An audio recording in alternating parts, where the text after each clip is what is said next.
असमर्थता दर्शवली निधीच्या बाबत, तर नेमकं काय चाललं? सरकारमध्ये जे काही पक्ष आहेत त्यांच्यामध्ये स्वतःमध्ये कोऑर्डिनेशन नाही आहे.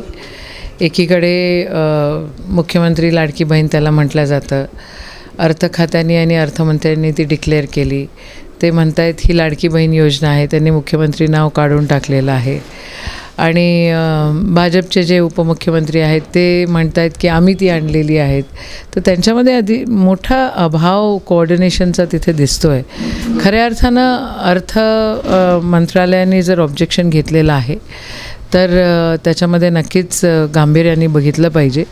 महाराष्ट्राला आर्थिक तुटीच्या याच्यात तर नेत नाही आहे ना, आणि हा चुनावी जुमला तर नाही आहे ना, हे याच्याकडे नक्कीच या अँगलने बघितलं पाहिजे. एक चांगली भूमिका महिलांबाबत आम्ही घेतली असताना स्वागत करत सुद्धा महाविकास आघाडीचे लोक टीका करतात, सावत्रभावाची भूमिका बजावतात असं भाजपले म्हणतात. असं काही नाही आहे. आम्ही सभागृहामध्ये त्यांना थँक्यू म्हटलंच, पण त्यांचं इम्प्लिमेंटेशनचा जो विषय आहे, आता अर्थ खातं आम्ही तर चालवत नाही, अर्थ खातं त्यांच्यातलाच एक पार्टनर त्यांचा चालवतो आहे. आणि अर्थ खात्याने जर ऑब्जेक्शन घेतलेलं आहे तर त्याच्यामध्ये काहीतरी तर आहे ना.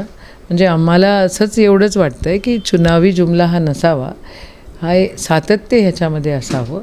आणि पुढच्या काळामध्ये देखील मोठ्या प्रमाणामध्ये खरं 18,000 वर्षाला म्हणजे खूप तुटपुंजी मदत होते, ही काही खूप मोठी मदत नाही आहे.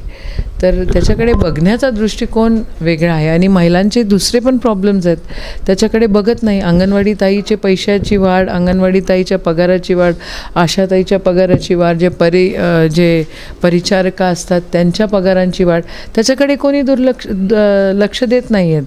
त्या उमेदच्या महिला एवढ्या मोठ्या सगळ्या एवढं आंदोलन केलं, त्यांच्या परमनन्सीमध्ये आणि त्यांच्या कन्सिस्टन्सीसाठी कोणी काय करत नाही आहे. पण आता चुनाव है तो चुनावी जुमले आ रहे हैं. मुख्यमंत्री